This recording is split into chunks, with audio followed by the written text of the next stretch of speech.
presentation.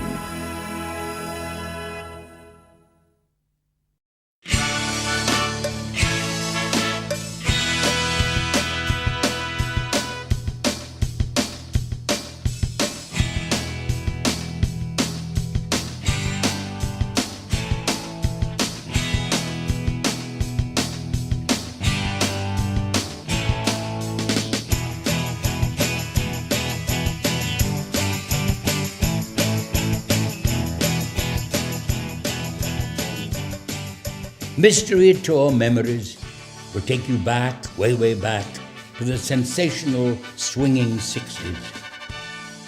Groovy London was the place to be. Revolutions in fashion. Dazzling flair on the football field.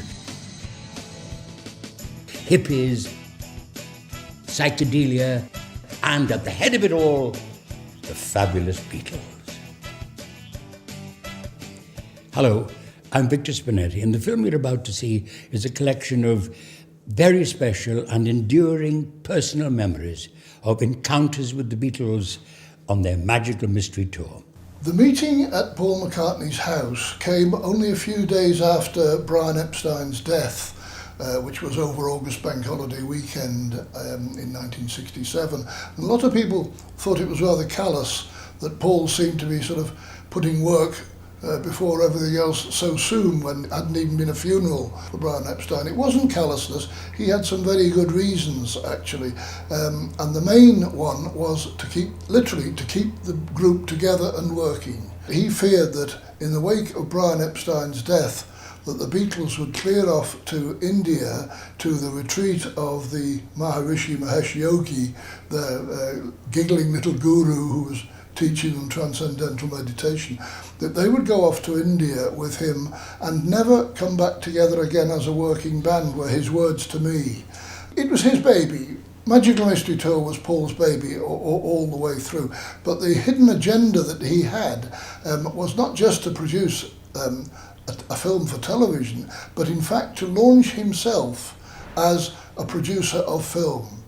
He hoped that at best this would be the beginning of a new phase for the Beatles, that he would lead them now away from touring, which they had stopped the previous year. Concert tours were out of the question, but to lead them away from simply recording in the recording studios to making movies, because he figured that if he was able to send a movie around the world, a feature-length movie to be shown in theatrically in cinemas around the world, those tours of the film could replace the concert tours, which had been so lucrative in the past several years, but more to the point had also kept up the interest in the Beatles. Mike McCartney recalls its zany origins. The first time that I saw anything called Magical Mystery Tour was going into our kid's house in London, and there's a round circle. And I said, what's that he'd drawn? I said, what's that? He said, oh, it's a film called The Magical Mystery Tour. I said, looks like a round piece of paper to me. He showed me this now famous clock face or cake or whatever you want to call it on a piece of paper, where he had drawn very carefully segments of the programme that he planned called Magical Mystery Tour, and it was all cut into pieces of the cake, and he said it was because he wanted to give each of the Beatles an adequate chunk of it to do what they liked with. When all the segments are done, filled in, then we've made a film. I said, that's a good idea. I like that. The elaborately decorated Mystery Tour bus set out from London on Monday the 11th of September 1967 on its roller coaster trip. The beginning of the Magical Mystery Tour, when did that happen? I cannot remember now how I heard about it, but I knew about it, and I knew that the meeting point was going to be Allsop Place behind the planetarium, because that's where all the package tours kicked off. Eventually the bus arrived 2 hours late. We set off and we picked up the other three Beatles closest to their homes down in Surrey, which meant somewhere near Virginia Water, which was more or less on our route out of town to go down to the West Country anyway. And there the Beatles were standing, the other three Beatles waiting on the curbside, ready to hitch a lift down to the West Country with us. Frida Kelly was one of the first people to be guaranteed a seat on the bus. When I actually got on the bus for the first time, because I didn't really want to be in this film, I went straight to the back of the bus and was going to hide in the corner. But Paul wasn't having that. He wanted me right up the front, and he put me right behind Ringo. John and George are on the other side, and Paul's in the front telling us all what to do. And then we finally set off and left London. And it was magical, I don't know, mystery, yes. There was a fog or a mist, and driving in a convoy is a nightmare in good weather conditions, but bad visibility, forget it. And at some point I decided to just cut it short and went on to Teignmouth. I think it was Teignmouth, and arrived at this hotel, and it was all very shambolic. Then the boys finally arrived in the limo, and then the coach, and everyone was very weary, and they'd all missed supper, and there was no room service. They knocked a few sandwiches together, if I remember right, and then everyone went to bed. And Paul and Magic Alex, who was a friend of John's, Greek, Alexis Mardas, went for a walk on the beach, and that would have made a lovely bit. I mean, walking down the beach in the dark, nobody around, about 2 a.m, picking up shells and getting wet feet. There were a few sort of notes that Paul made, but there were literally 1 word or 2 word things to remind him of things to tell the actors or to tell the cameramen that day. And when we would stop at, for instance, at a fish and chip shop, nobody was at all sure whether we were stopping for a lunch break, a regular lunch break for the lads, or whether it was the scene, the location for the next sequence to be shot. And this is the way it went on for the whole time, actually. We all sat down to lunch at the hotel in Newquay upon one occasion. Everybody seated round an elaborate layout of tables, and they weren't sure whether this was just a nice gesture on the part of the Beatles to give the cast a slap-up lunch, or whether in fact it was a sequence, yet another sequence for Magical Mystery Tour. Taking a break in Cornwall, another well-known 60s pop star got to hear about the mayhem surrounding the boys and was soon in touch with them. Ain't got the time for loving, my time is all is love to sit around creating all that groovy kind of stuff. I'm a man, yes I am, and I can't help but love you so. I received a call from Alan McDougall. He informed me that the boys were coming down to Cornwall, and of course in those days everybody knew who the boys were. It was obviously the Beatles. And he told me that they were staying at the Atlantic Hotel in Newquay, and that they were filming a Magical Mystery Tour. Of course, we heard that the bus had got stuck on a narrow bridge, and that was on television, so everybody and his mother knew that the Beatles were in a bus heading down to the southwest. One of the funny moments is when we got stuck on a bridge. It was a very narrow bridge. We had hundreds of cars behind us, and they all got stuck, and the police were called, and it was horrendous. I remember telling them any of the small roads on the right from, I believe, the A38 up onto Dartmoor were not advisable because of narrow bridges, and guess what? They got stuck on a narrow bridge, and by that time there were zillions of cars. I mean, it was ridiculous. I mean, there was the coach, at least 1 limo, me and my minivan, and I think by that time we had about 30 cars behind us. They should have got out and filmed that because it was hysterically funny. There was this air of excitement suddenly because we realised that it was this Beatles coach. It was an extraordinary situation. They stopped the traffic, and we were just so thrilled to think that the Beatles were within touching distance. With the convoy vehicles in tow, the bus headed for Plymouth, Devon, where it was met by a growing army of fans and the media alike. The group were pictured relaxing on the grass on the famous Plymouth Hoe.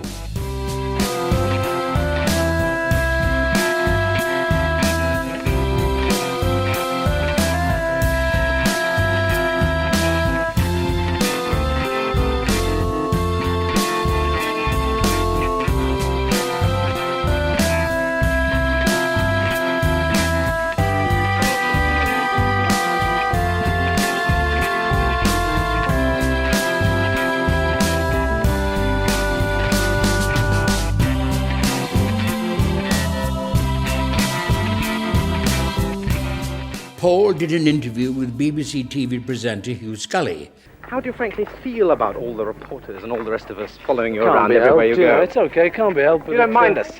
Well, we don't get on your nerves. No, you're not all that bad. Before setting off once again across the Tamar Bridge and into Cornwall.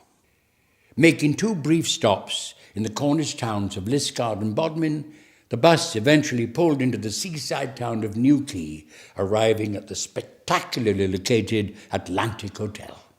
This became the group's base for the next few days, the scene of great excitement as word spread around the town. I vaguely remember arriving in Newquay and it being absolute bedlam. And I know I just wormed my way to the front and tried to put on a classy voice, shall we say, to get a room. And I succeeded. We got a nice room. I was sharing with an American journalist. And the boys got lumbered in the annex, which was an absolute farce. But of course, this was in the aftermath of Brian's death. They didn't have the whole machine geared up, and they were so used to getting, anything that took their fancy and they asked for, they would have it delivered. I mean, they didn't have to do mundane things like book hotels or think ahead. But they were in the annex, which was crazy, because it meant they had to run the gauntlet of the fans, and they were usually the more clawing fans between the main doors of the hotel and the annex. So it really was running the gauntlet. Poor boys. Wish I had their money. On duty at the time was a young policeman, Alan Russell. He found himself enjoying his moment of fame, but as it tells in this story, it didn't come without a price. I was a young probationary constable here in Newquay, and I was told that my rest days had been cancelled because this famous pop group were coming to Newquay, and we were going to bring in policemen from other stations to back us up on crowd control. When we got up here, well, half of Newquay had arrived. We were overwhelmed, so we had nothing we could do really other than just to join in with the proceedings. I was just standing there watching all the children getting ready to have this photograph taken when somebody pointed out a pair of legs sticking up. I went in to see if I could give the child some help, and by the time I got in there he was okay, but unfortunately my helmet fell off, so I crouched down to pick it up and put it on. I was a little bit embarrassed, so when I stood up I lifted my hands up and smiled sweetly, and that's how a picture of me appeared on the record sleeve and in the opening sequence of the movie. And that was when my trouble started, because about 2 weeks later, the record shop opposite the police station posted a copy of the photograph in their window. And my chief inspector, on his way to work, walked right past it. I was paraded in full uniform, together with the white gloves and the helmet that I wore in the film, ironically, where I was told in no uncertain terms that I'd committed a disciplinary offence, and I was cautioned for it. And I believe to this day that's still on my record. Crowds gathered round the hotel for a glimpse of their idols, who were regularly seen directing scenes, taking photographs, or just chatting with their fans. Local boy Danny Broderick and his school pals had more fun than most, teasing the group as they tried to work. I remember the Beatles that day. As an 8-year-old boy, we were down on the harbour at a place called the Fish Sellers, and we came up here to have a mess about, as we do as youngsters. And the Beatles were in here filming, and we came to this window, and we looked in the window and we started teasing them. We had great fun. They started chasing us. They were coming from both sides of the Hewers house here, and we stayed here for quite a while actually, and then we got bored of it and went home. Well, I told Mum about it, and she shoved us in the back of this Mini, and she came tearing down here to see them, but unfortunately they'd gone.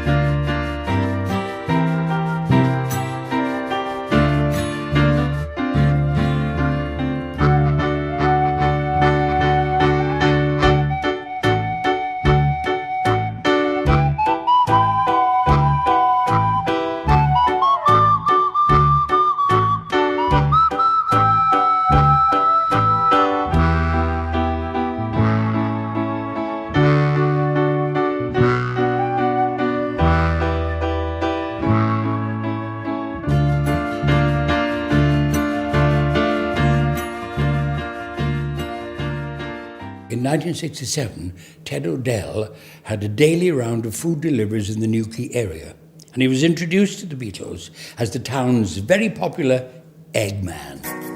And with John Lennon's I Am the Walrus still fresh in their minds, well, it must have been quite a coincidence for the famous four to discover a real Eggman. I came into the Sailor's Arms delivering my eggs like I did every week, and the barman said to me, "Oh, the Eggman's here." And he said, "We got some celebrities in this morning." So I looked around and they're sitting here with the Beatles.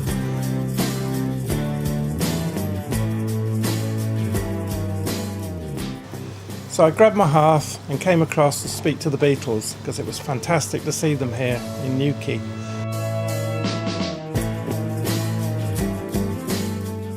The following day, I was up at the Atlantic Hotel delivering my eggs when the kitchen porter came in and said, "I don't know what's going on outside, but the Beatles have just got off their bus and they're taking photos of your van." For many of their loyal fans, it became a mission to get beyond the security and into the hotel. Not many managed to achieve that, of course, but here are two success stories. Chris Parkin and Frank Jones, two local lads who got closer than most to their heroes. Right, I remember in 1967, when the Beatles arrived in town, I was a young 20-year-old, and a friend of mine, who happened to be the hotel head waiter, said, "Do you fancy meeting the Beatles?" I said, "Yeah, fantastic idea." And he said, "Right, well, if you dress yourself up tidy and put a shirt and tie on and come on duty with me when I go on, I'll get you in." We got to the hotel, surrounded by screaming kids and police, TV, media, etc. The police opened up the crowd and we walked straight through the crowd, straight up to the entrance. A friend then said, "I'm going on duty, you go to the cocktail bar and I'll see you later."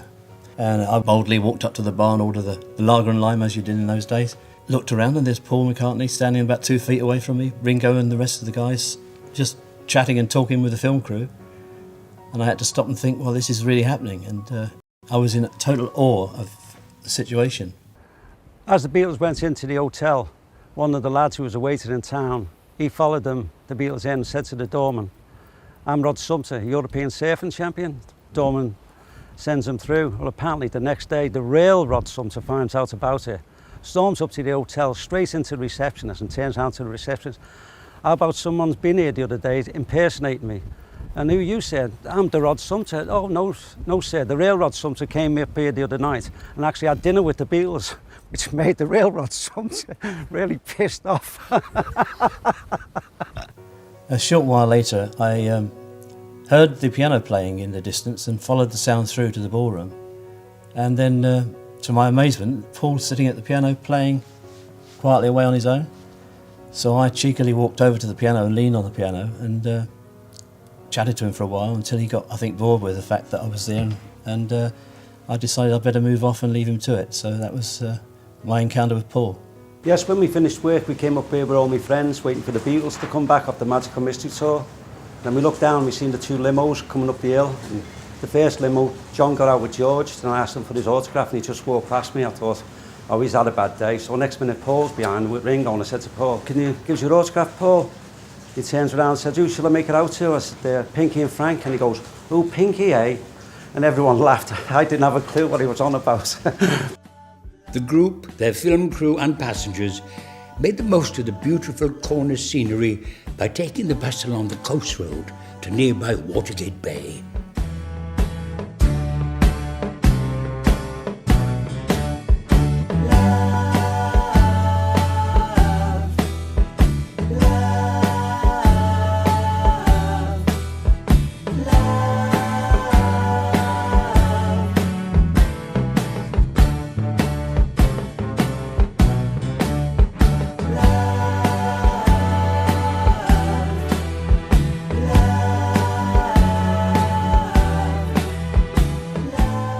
As well as shooting scenes for their movie, the boys were relaxing and soaking up the sea air.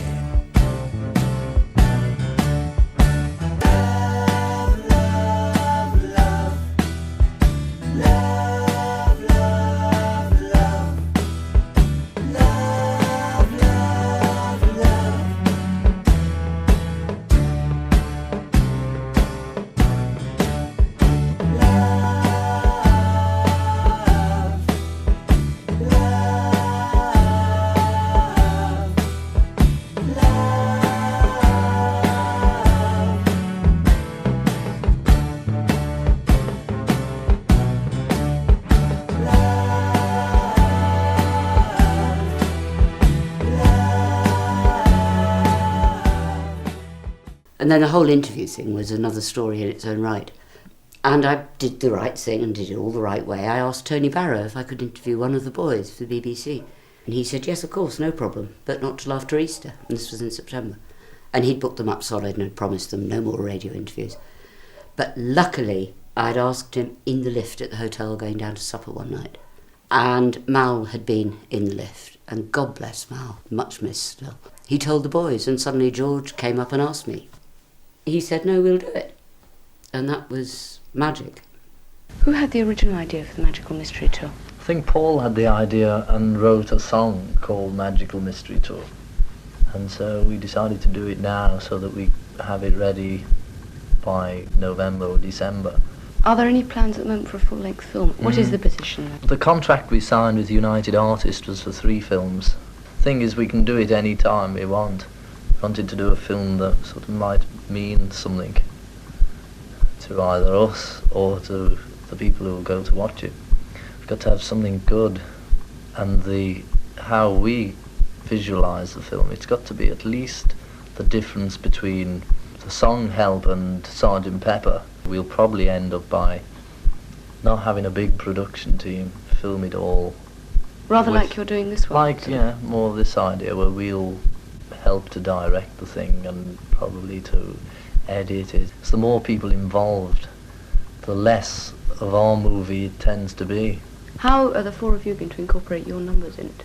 Well, the Magical Mystery Tour, that song will be played at the beginning, showing the people coming and getting on the coach, all that bit. And the other songs, we'll be doing those next week in the studio. Because it's called the Magical Mystery Tour, then this is just a typical coach tour, that anything can happen. You see, that's the difference, because it's magic, then we can do anything. The interview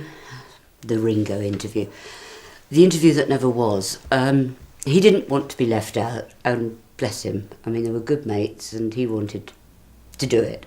I think we'd been thrashed at table football and it was a non-event. I mean, Ringo is hard work to interview. I mean, you long question and it's no, yeah, I haven't really thought about it. How much direction have you been doing in this film that you're doing at the moment? Practically none. Well, in fact, none. Have there ever been moments when you've wanted to step in and say... Not really, no. Just been content to sit back and let the others... Direct, yeah. Have you been to the cinema at all recently? Do you ever go or not? Not recently, no. And oh, yes, I have. Oh, John and I went one afternoon in the local. But, you know, it was full of kids, but it was great because we just went in and nobody noticed us. And it was 2 terrible films, so we went late in the afternoon and saw half of the first feature. Wasn't much, and then the first half of the second feature. And they were both useless, so we came home. What were they? Well, I'm not telling you. Fair enough. So I called over the Atlantic Hotel. Mal Evans answered the phone.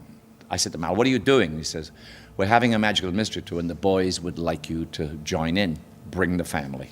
So I took my then wife Pauline and my 2 girls, Sarah and Lisa, jumped in the Mini, drove over to the Atlantic Hotel and joined in the frivolities. A lot of it was taking place around the swimming pool. We had a busy day hanging around. Pictures taken alongside the bus. I was standing between Paul and John, I think. After the frivolities around the swimming pool and a hard day's filming, I approached the boys and said, well, I'm going back to the pub, the Taiwan Hale in Perranporth. Anybody care to join me? Paul and Ringo took me up on the invite and we all drove over there. I'll never forget this. I walked in first, Paul right behind me and Ringo in tow. Paul quashed any sort of hysteria that might have wound up the locals. Paul said, I'm the pub piano player and we're all going to have a sing-song. And we went down there and there was a lovely upright piano and we just had an hysterical evening with the drinks flowing pretty freely. And knowing the boys, Spencer was probably paid that bar bill. And Paul was just sitting at the Giant playing old sing-along songs. I mean, it was a knees-up, hysterically funny evening. I was really annoying Paul, putting it mildly, because I wanted him to do Yellow Submarine. And he wouldn't. I mean, he was doing everything but. And every now and then he'd play the opening bars and then go into something else. He sat down at the piano, proceeded to play pub songs like probably I Do Like to Be Beside the Seaside, with a pint of beer on top of the piano, which was really forbidden. The locals all joined in. Ringo sat at the bar and proceeded to get sloshed. It was a wonderful experience, and I have to remind Paul next time I see him.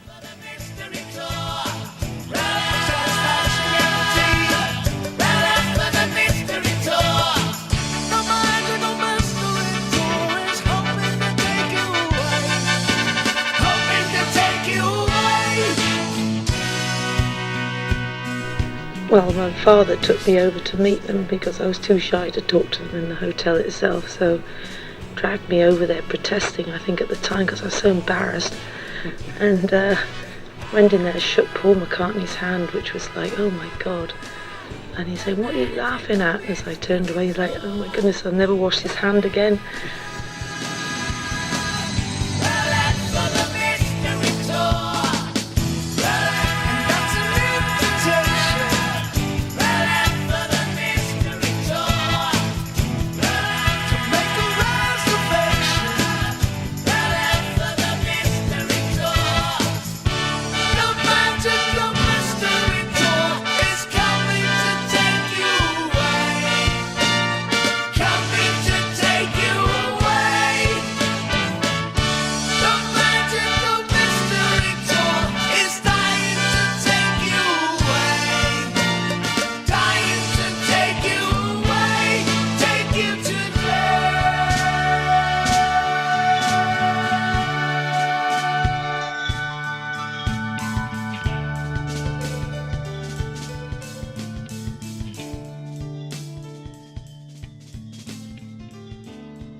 Former tour manager Tony Bramwell takes up the story so far. You have to remember at this time that the Beatles actually didn't know who did what for them.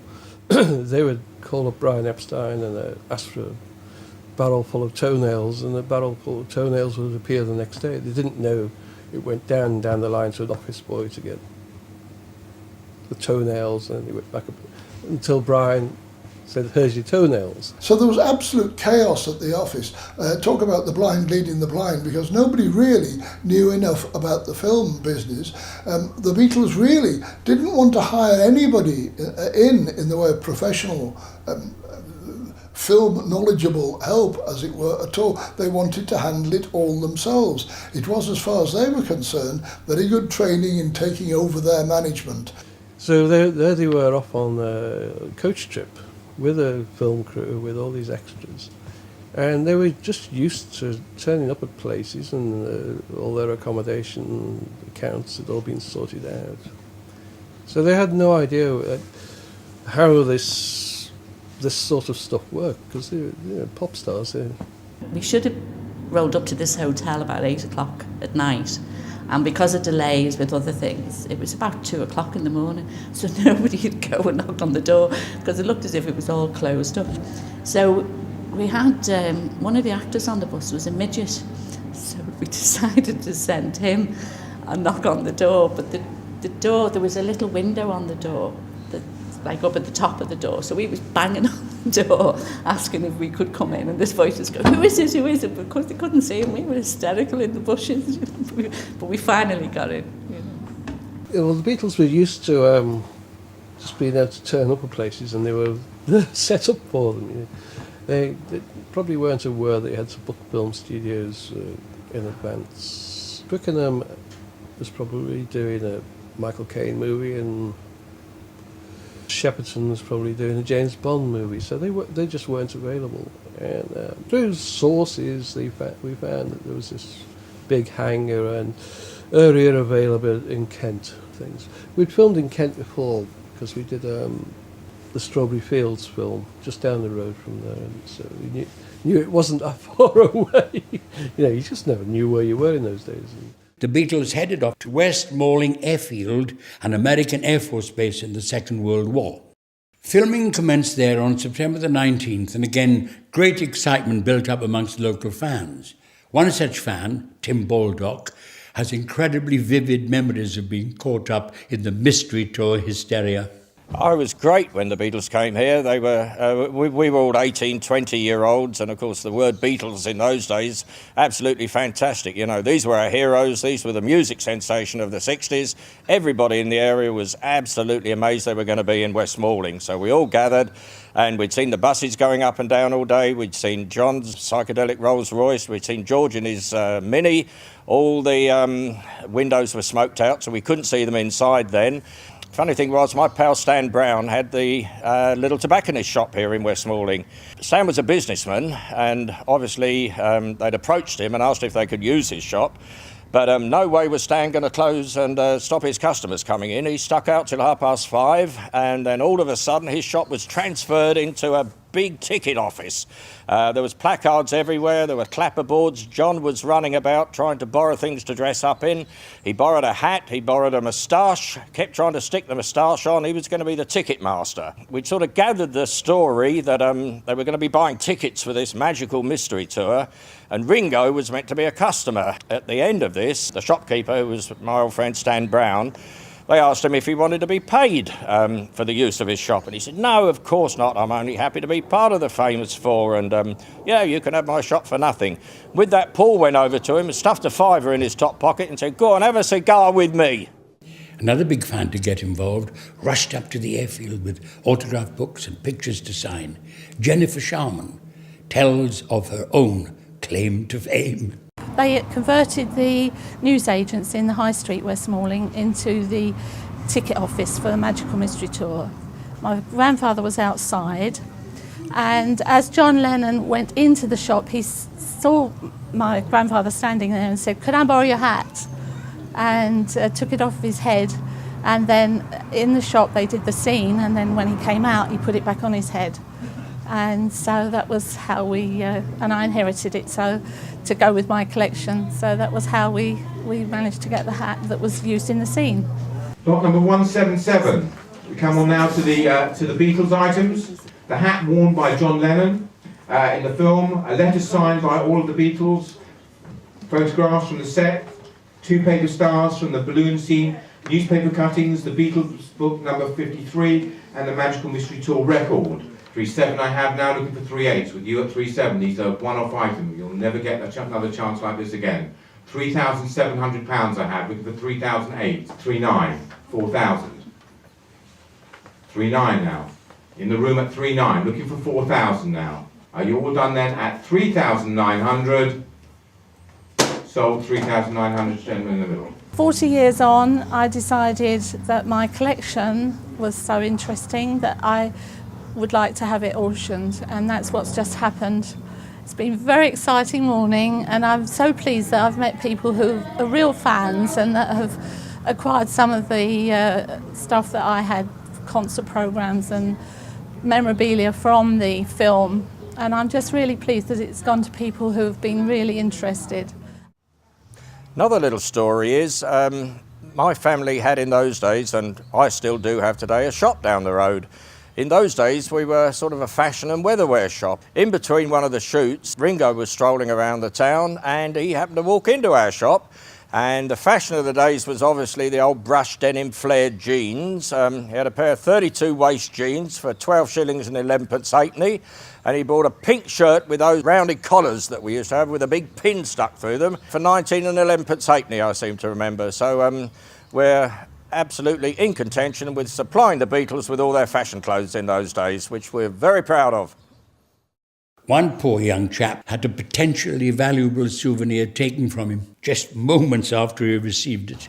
Well, I went to West Malling Airfield to see the Magical Mystery Tour, and the Beatles came over and took a Polaroid photo of me. And they all signed the back of the Polaroid photo and gave it to me. And as I was looking at the photograph, a girl come up and snatched it out of my hand. So if you've got that photo, I'd like it back. Well, the first thing I knew about the Magical Mystery Tour was I got a phone call from John saying, I'm going to send you something. And arrived at the house was, a record cover. Other people used notepads. John wrote on the backs of record covers. This wasn't one of their records. I don't know what record it was. But it said, "Dear Vic, we're going to do our own film. We've got no script, so do that thing you did in Oh, What a Lovely War. P.S. Have you got any uppers?" Very 60s that was. There was mayhem. People chatting, talking, Paul shouting. Everybody made a fuss, and I got in my gear. What are we going to do? Well, we're going to go march up here. So up I went, and I marched them up into this room. We all stood there, and I shouted at them, and did the drill sergeant scene. The drill sergeant, the idea was this, you see, because when we did the show in 1963, there was censorship in the theatre. You couldn't use the language that the drill sergeant uses. So I invented the drill sergeant without any English. You got about the salt of you've in. You cut the salt out of all this, you have the salt in, you get the salt right, you drop bloody with the salt in, and you get the salt in, aye, ready for the salt in, and you were told, get your bloody car! In there was some little, from what I remember, was an army sketch. Victor Spinetti was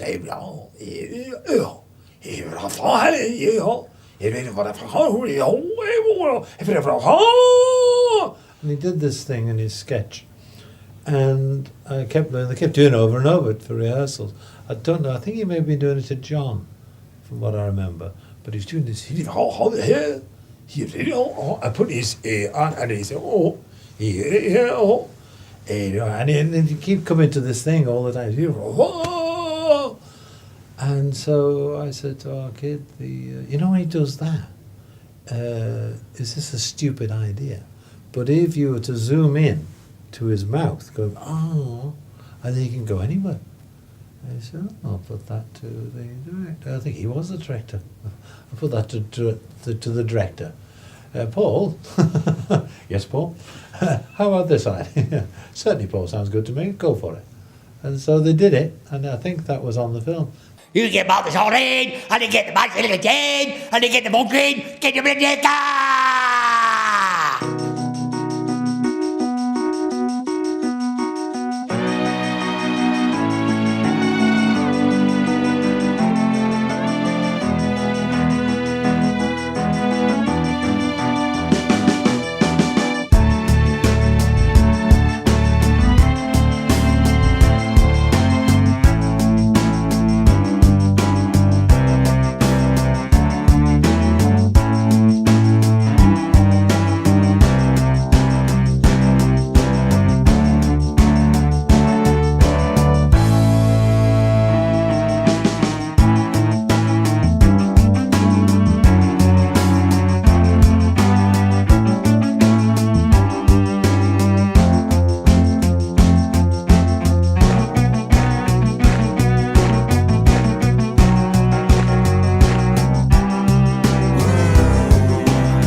Just got this new car.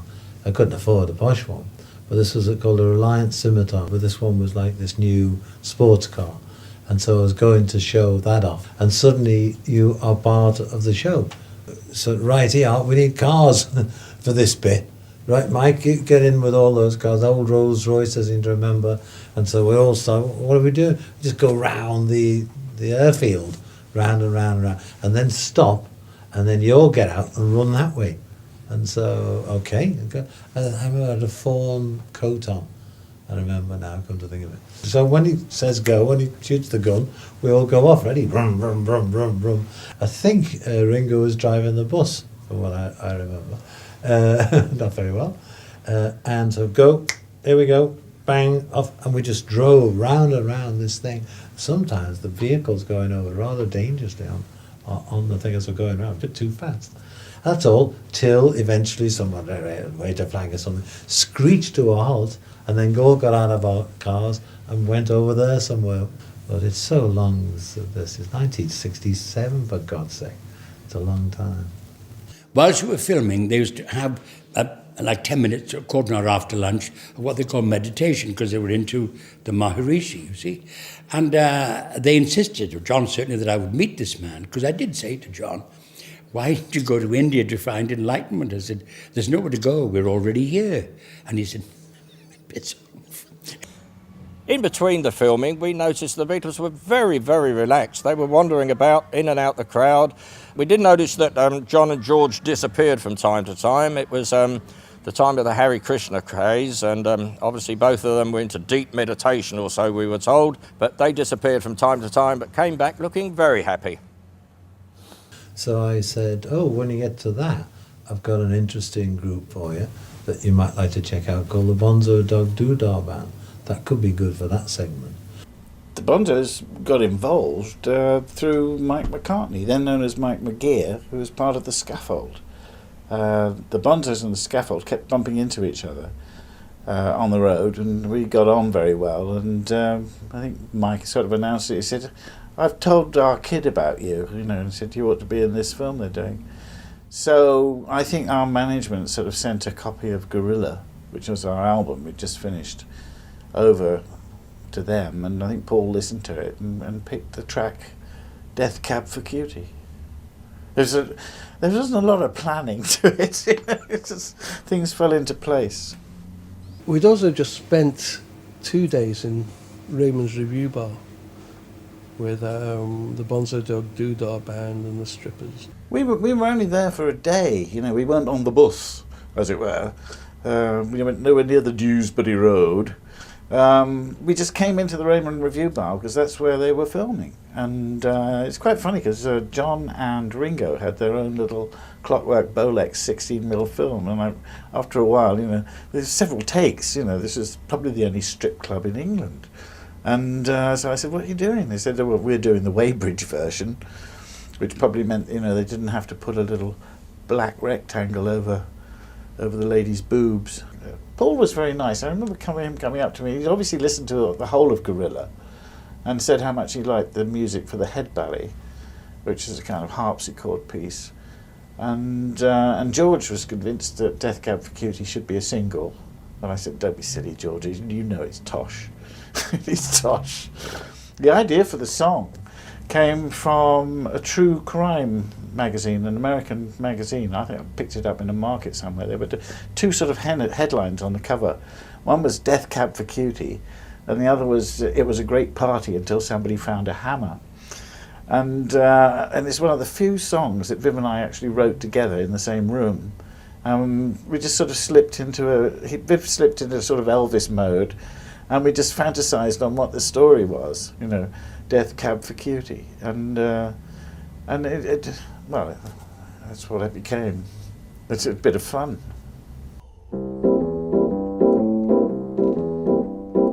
At night, Cutie called a cab. Baby, don't do it. She left her East Side room so drab. Baby, don't do it. She went out on the town, knowing it would make her lover frown. Death cab for Cutie, death cab for Cutie. Someone's gonna make you pay your fare.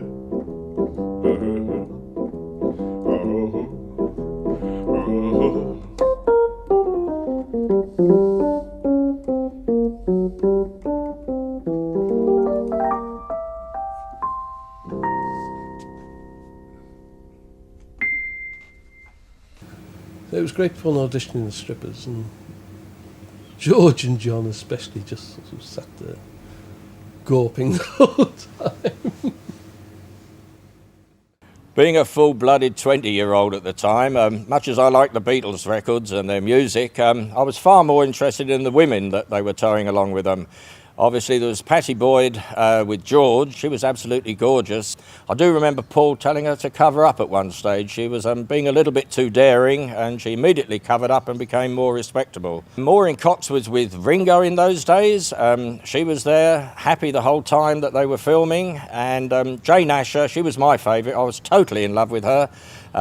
With her ginger hair and her freckles, she looked absolutely gorgeous. Cynthia was there with young Julian. They were all part of the shoot. They didn't sort of just seem to be sitting by the wayside. They were all joining in and becoming part of it. It was just great fun to see them all together. The end of the film featured a very elaborate showpiece around the classic song, Your Mother Should Know. The Beatles appeared in smart white suits as they descended a specially built staircase backed by dancers from the Peggy Spencer formation team. 3 of those dancers, Colin and Jean Eames and Valerie Underdown, conclude our memories as they highlight an unforgettable experience. At dancing one evening, when Peggy Spencer suddenly announced that she wanted 100 couples to go and dance with the Beatles. I rushed over and signed us up straight away because I was so excited about filming with the Beatles. We just couldn't miss the chance. Back in the 60s, when I had just begun to dance with the Frank and Peggy Spencer formation team, we suddenly got a call from the Beatles, would you believe, that they wanted some dancers to appear in a film that they were going to be making. The 2 formation teams and a lot of the dancers from the School of Dancing at Penge all trundled down to West Malling Airport to make this film. We arrived at West Malling Airfield to film with the Beatles. The Beatles were actually there to greet us. There was 2 coaches, 2 with dancers, and there was a 3rd coach full of dresses. They took the dresses into a changing area. The girls were put into this area and us chaps were left to another area to get ready. The Beatles obviously went over to all the girls and stayed with them and watched them get changed. And the girls were over the moon with that. They were all over them. Anyway, they emerged a little later and we all went down to the aircraft hangar where we were run through our routine several times. We had Peggy Spencer organising our dancing. She initially asked us to all go round the back of the stairs and we were all queued up at the back. But when we all started to come over the top and down the stairs in front where the cameras were, it became a little unstable. So they decided to just have the formation team coming down the stairs and put us social dancers along the front edge where the Beatles would come down the stairs and along. And obviously the girls were told to keep turning their heads, but if you watch the film you'll see their heads follow the Beatles, which they weren't supposed to. As Paul came into shot, I just couldn't keep my eyes off of him because he was my idol, and I just couldn't believe I was there with him. It was so exciting. I didn't want it to end. The dresses that we wore at the time were nothing like the ones on Come Dancing today. They were the big pom-pom sort of frilly ones. And to keep them clean during periods of not actually doing any dancing, we wore duster coats over them. 3 or 4 of the guys in the team were quite in for a joke. So at one stage during the proceedings, they actually took some of these coats from us, put them on, and proceeded to come down the staircase in imitation of what the Beatles had actually done in the film. The Beatles thought this was absolutely wonderful. They weren't offended at all by this. So here are the guys from the team in our blue duster coats dancing along to Your Mother Should Know, just as the Beatles had. It was wonderful. My fondest and never forgotten memories of my work with the Beatles for the film Magical Mystery Tour will be of laughter and happiness. It was my job to teach them to dance to a tune especially composed by Paul called Your Mother Should Know. They were to dress in immaculate white tail suits and lead all the dancers down the staircase. It was a specially constructed white staircase. Well, teaching, or trying to teach, was hilarious. First I had to get George out of meditation and then into dancing. They just treated it all as a game, and all my dancers joined in. They treated it as a game too. Eventually, all was nearly ready for the shoot, which I had to lead in case they went wrong. They called it the Beatles Can-Can. We all had a great time dancing down the staircase from heaven, laughter all the way. Finished up me and the editor and trying to make the best of a very expensive home movie. I think with the final cut and the final print, it looked great in the cinema and sounded great. Of its time, it's very surreal. The Beatles met with very, very mixed opinions from the critics when Magical Mystery Tour was first shown, which was at Christmas at the end of 1967. The BBC were heavily criticised for having shown it in black and white, but then they had no alternative because BBC One at the time was black and white. The only way of getting it to be transmitted in colour was to put it on the much lesser watched BBC Two, which they did at a later date. But the thing is that Magical Mystery Tour relied, as a movie, very heavily indeed on colour. And to see it in black and white robbed it of a lot in the first place, but then there was the matter of the actual comedy content, the approach to the whole thing, and it went over a lot of people's heads. But did Mystery Tour put you off making a film completely yourselves? Yeah, we're only ever going to be cartoons forever now, because they really put us off those. It's a new career piece. Those no good damn critics. I suppose whatever people thought of the comedy content, whether it was before its time, after its time, or not worth bothering about, the redeeming feature for everyone, as far as the fans were concerned at any rate, was the musical content of Magical Mystery Tour. That soundtrack contained some very good new material by Lennon and McCartney, and a track from George Harrison too. And the musical side of the film was extremely well received by the fans and deserved to be as well. It was good stuff. So these are our Mystery Tour memories. Thank you for watching, and we hope you enjoyed them as much as we enjoyed sharing them with you. Now we'll leave the last word to the originator of the whole idea, Sir Paul McCartney. It's a mystery to me. See ya. Cheers.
We are taking sound this time, guys. So about that. Bunch up a bit that way. Yep. Move up. Sorry, That's this it. one. That's got it. Yep. That's got it. All right. Yep. Hop, 2, 3, 4. He is the dog man. He is the chicken man. And we're the urban spaceman paper. Here comes the twist. We don't exist. Brilliant. Brilliant. Well done. That's a wrap. Is that a take or?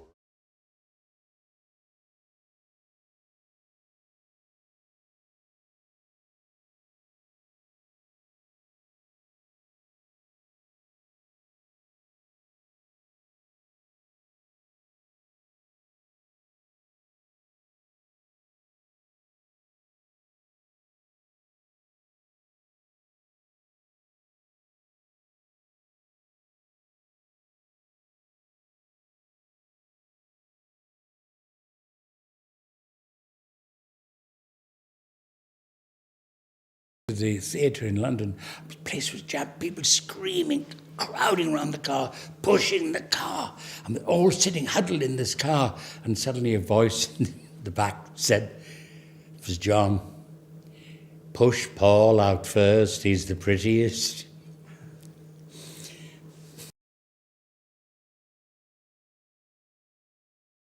Yes, I remember wandering around the cocktail bar, and I looked over and saw Spencer Davis was in the entourage, and he was sitting in the lounge, and I moved over and sat with him, and we got chatting, And I asked him about this business. I said to Spencer, how do you get into this music business? During the course of those events down at the Atlantic Hotel in New Keats, you bump into a lot of people, and through the grapevine, I heard that one of the people that actually was present at the gathering, a gentleman by the name of Chris, and the reason I know the name is Chris because somebody reminded me.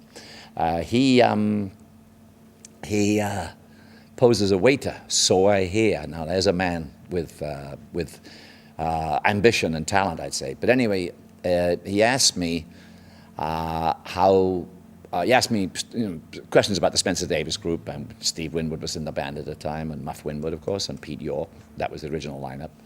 And he wanted to know how he could not get into showbiz, I suppose, but he wanted to know how to get into the music biz. And he asked me a couple of questions. And I told him that you have to practice, practice, practice, learn enough songs so that you have a set that you can play the whole evening, because that's exactly what I did. And it transpires that's exactly what Chris did, although he didn't make it big, but he still had a good time, and he knew a whole set and was able to go on playing for years and years. I hope he's still playing. He said, well, you go away and practice and practice and practice until you can do a set, and then you go and offer your services and off you go, and that's, if you're any good, you'll get on with it. And that's what we did, and I did manage to do that.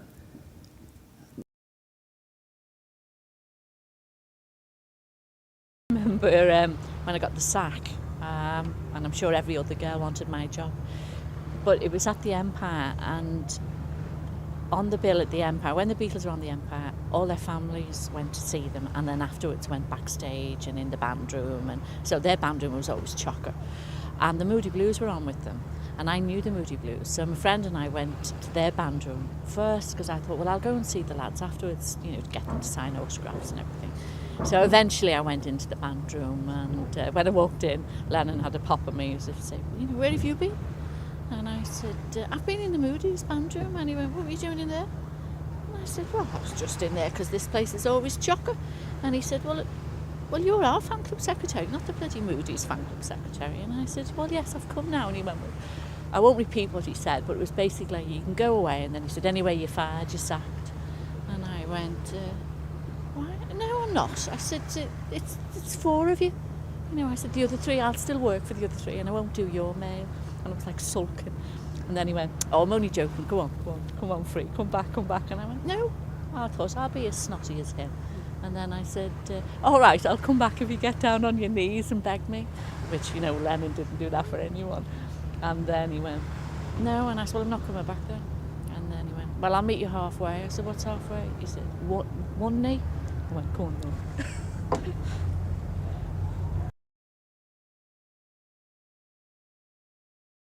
You have to remember the Beatles' work ethic was so huge. It wasn't like nowadays, Victor Meldrew. But they used to do in that first year, 63, they did 4 national tours, 32 days each, twice a night, every city in England. 6 weeks of summer season. Recorded 4, maybe 5 #1 singles, 2 LPs, and thousands of TV shows and radio shows, all in that first year. It was just like non-stop. In one day we'd do, get up in the morning, go do a TV show, go somewhere else and do 2 shows, then go and do a late night radio show, and then the following day the same. It was just constant, non-stop. It wasn't, and with no luxuries of limousines or private planes. It was all just travelling by van with very little equipment or touring or travelling facilities. There were no motorways, nothing. It was just, I don't know how people get any experience nowadays. On X Factor, the next minute you're top of the bill at the Plymouth Pavilions. Where do they learn that bridge between being able to perform and do things?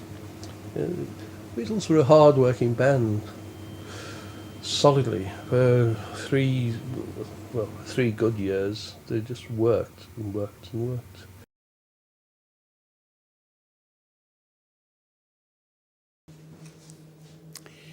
You see, there again, the Beatles had it was the 60s was the time where the young spoke directly to the young.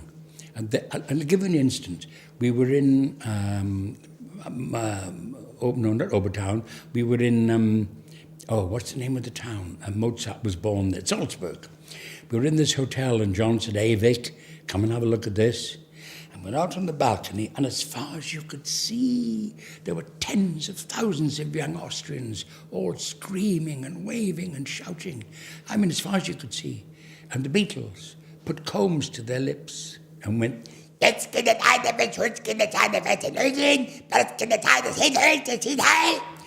and all those kids laughed back. Only the Beatles could do that and could have done that. That's how powerful they were.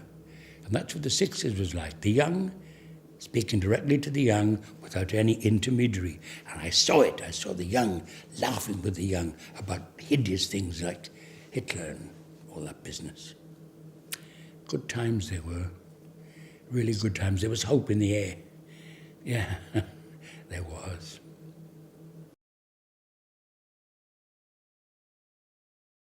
But Bobby was an old trooper. In her suitcase, she had a flask of brandy. So we both sidled over to Ringo and said, "If you go and get some Cokes out of the Coke machine and come down to the dressing room, if you want to." And we went off, and Ringo sussed out what was happening and came down with some Cokes. Only the other three, don't miss a trick. And they followed. And yes, we won't go into our next memory, but then after we'd finished the show, John wasn't helping shift the gear at all. I mean, he was doing cartwheels down Lime Grove because he was going to meet Hank Marvin that night, and that's documented, he did. The party was actually to meet Cliff Richard, but John had his priorities right. But remembering him turning cartwheels for Hank Marvin was a good memory.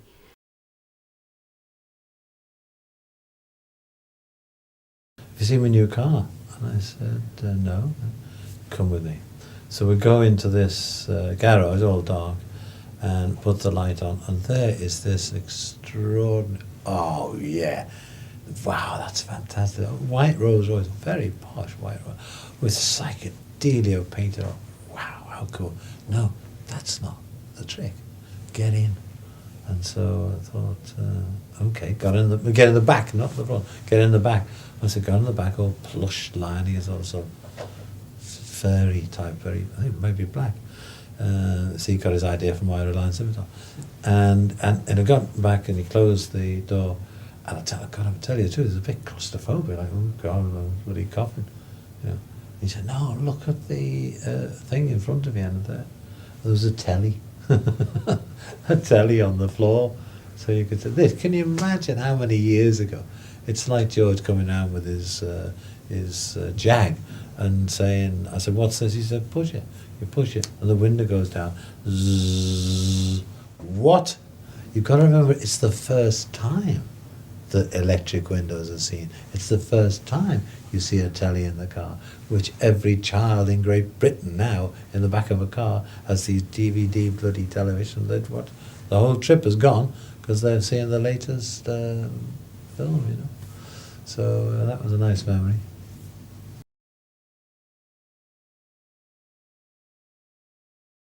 I think that whole day actually sparked off, some lovely friendships, because Viv became very good friends with John and used to hang out with Paul.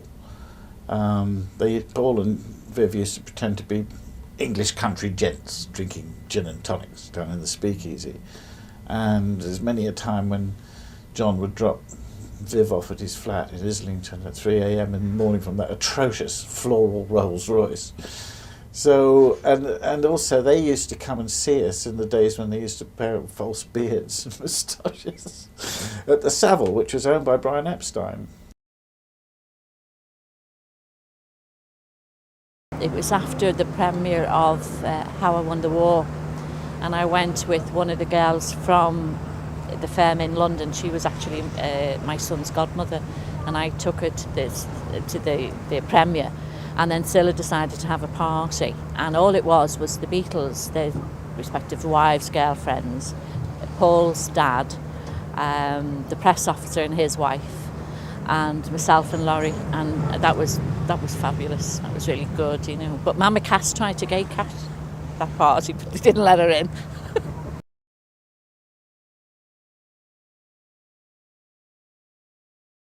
Anyway, they insisted I met the Maharishi.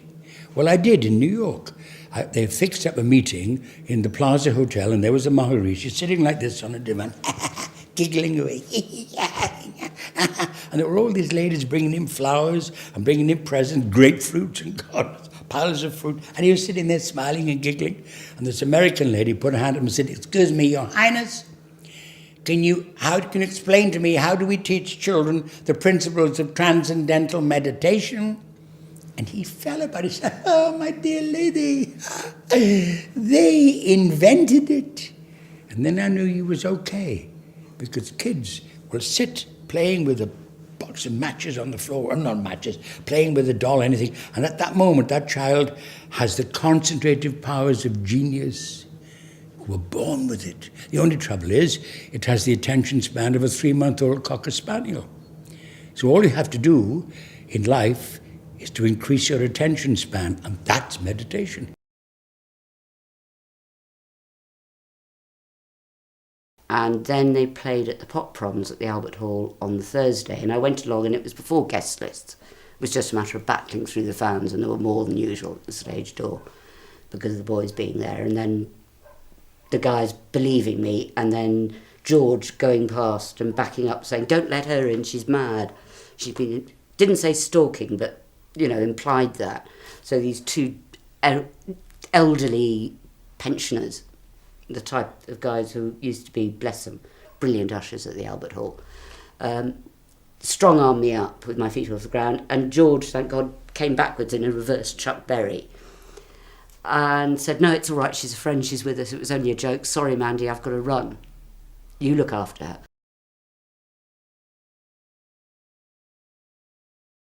And of course there was an end-of-term party for the whole filming, and it was held at the Royal Lancaster Hotel, and it was deemed to be a fancy dress do, and I'd recently sprained my ankle, so I had some National Health Service crutches, so I wore a black cap and a frock coat and crutches, and Paul was very concerned. He said, "Are you all right? Have you hurt yourself?" I said, "No, I'm Tiny Tim from Christmas Carol." "Oh." But Viv had spent a bit more time on things and got a yellow plastic Mac and had stuck joke fried eggs all over it, and Paul was very envious of that, you know. I remember during the filming that Paul actually suggested that Viv wore a sort of chiffon scarf, you know, to make it look a bit more hippie. And I don't think Viv entirely appreciated this advice. But there was another Christmas party as well, you know. We kept bumping into each other, I suppose, and at Apple in Savile Row, and there was a room where the children were being entertained, and my youngest son was about 2.5 or 3, and there was a conjurer and a Father Christmas, and I suddenly looked around, where was he? So I started going out in the corridor and looking in rooms, and I opened this room and door, and there was, you know, a bunch of huge Hell's Angels, you know, hair and tattoos and leather and chains, and my son was sitting on the knee of one of these Hell's Angels being fed beer from a can with his little finger, you know, and I'm doing double takes all over the place, and in the corner is John and Yoko, and I'm sort of going, why didn't you know, and said, "All right if I have my son back," kind of thing, you know. John said, "Hello, how are you?" And I thought, this is not the time, you know, to have a sit on the floor and hang out. I was really concerned. But no, it's about when George, you know, sort of threw the Hell's Angels out. It was quite brave.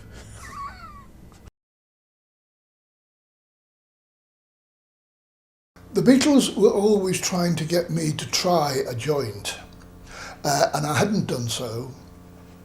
And we were in America midway through one of the big summer tours, and we had rented a big villa-style house up in the Hollywood Hills for the Beatles to take a couple of days break in the middle of the tour. And as was their wont, they had rented, or rather been given, I guess, a brand new movie to see that night. And I can remember that it was What's New Pussycat, because I can remember Tom Jones singing the song in it. And we were about to watch this movie in the lounge of the villa when George said to me very quietly, "Come with me." And he took me up to his bedroom, and I wondered what was going to be on show here, what he was bringing out of the drawer. And in fact, what he produced was the materials to make a very, very, very large joint.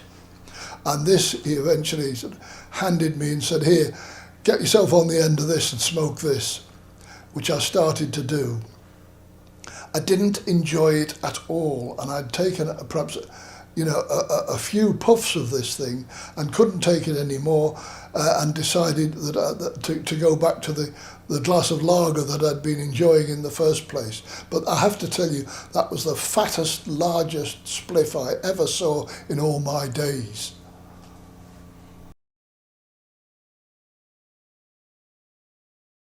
You see, they cared. When John wrote Imagine, how can a rich person write? Oh, I can't bear that.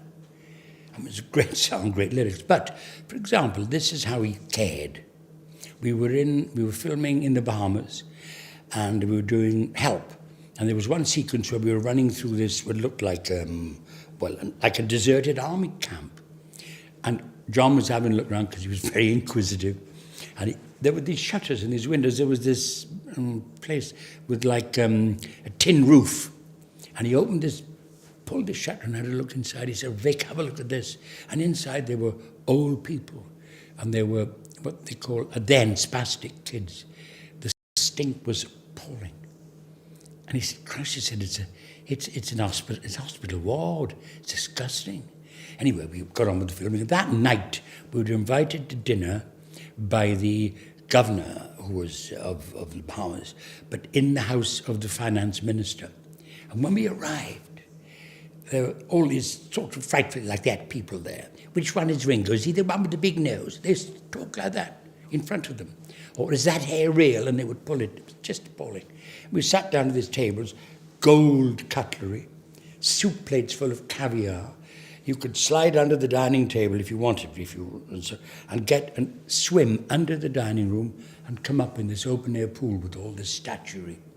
And John said to the Minister of Finance, he said, "Excuse me, but this morning we were filming up at what we thought was a disused army hut. And it turned out to be a place where sick kids and old people are kept.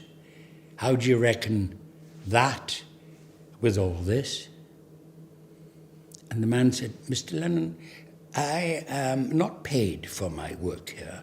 I do my work entirely voluntarily. I'm the Minister of Finance, but," he said, "I do it really without any money, without any salary whatsoever." And John said, "You're doing better than I thought you were doing." Well, the next day, headlines in the paper, "Beatles insult governor." The press really went after them for that. John took the man to task at his dinner table and said, "How could you live like this when you have the ability to change that?" That's where he lived. And that's why, yes, he's a working class hero. Certainly mine.